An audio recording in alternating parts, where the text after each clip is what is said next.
Bel ami. I thought you'd forgotten me. Impossible. It's about a bad guy, really, What does interest you? who ends up winning big at the end Everything. by doing bad things. I'll help him get started.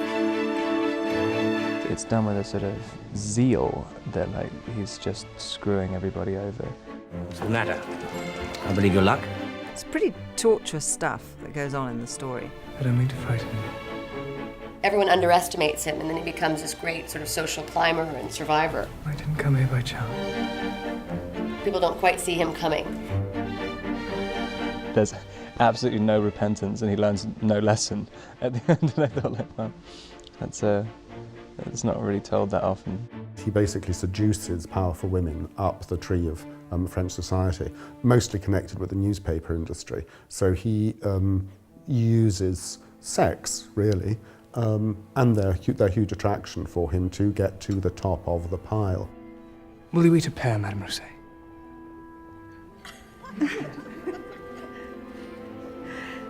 Well, yes, I think I might. I was really pleased when I heard about it and actually petitioned to take part in it. I wrote to Declan and said, listen, you've got to let me play Madame Rousset. What have you been doing all these years? I only just got out. He leaves the army and moves to Paris thinking that everyone else is making loads of money, so why can't he make loads of money as well? And realizes that it's not as simple and becomes obsessed with the fact that it's just about the people you know and about connections, and because he doesn't have connections, he resents the entire world. Monsieur? I'm hoping for better luck in Paris. You couldn't have come at a better time.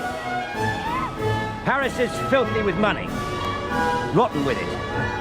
If you can't succeed here, you might as well lie down and die. Charles sort of basically tries to impress him, show him where he's got to since he left the army, that he's become the political editor for La Vie Française, which is a smallish newspaper, but they have big plans to, or Charles has big plans to bring the government down. Think of it, an eyewitness view. A handsome young soldier on the frontier, homesick and alone. His adventures, his insights. The Diary of a Cavalry Officer. I was quite taken by the conflicts that arise when people start having affairs and what happens to people when they're trying to hide things. I'm so glad you called. When can I see you again?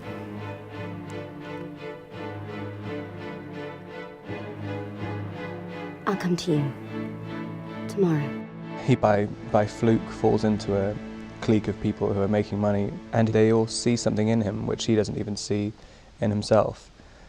But it goes completely to his head. Your article was a success. Write me another. Put him on the payroll for us, Jay. If you think so. I think the women, as they're all perceived as nothing really by their husbands and the people around them, they want to acknowledge his adoration, and they really they can see immediately that he thinks they're more special than anyone else thinks they are. Thank you for coming. You're the only one. How is he? I brought him to Cannes to make him better. But I'll bury him here. My character, she's a woman with a professional interest in life. If it weren't for her time, she'd probably just be a professional woman, but instead she has to be a professional wife.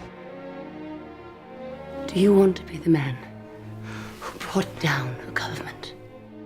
Or do you want to be a fool?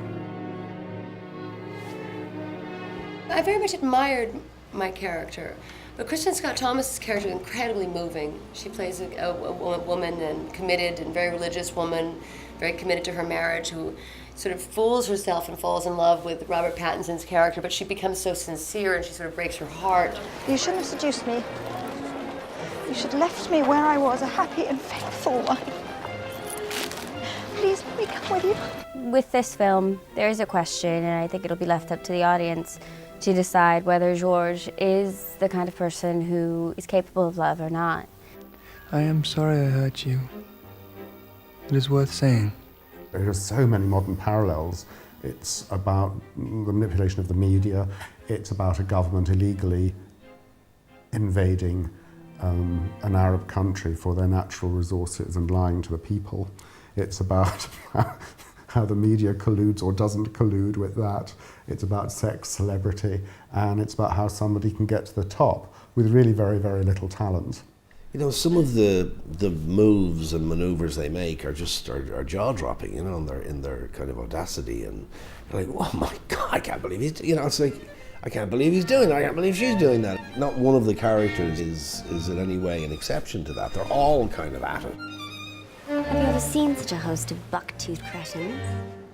Every one a noble bankrupt, all here for Suzanne and her 13 million francs.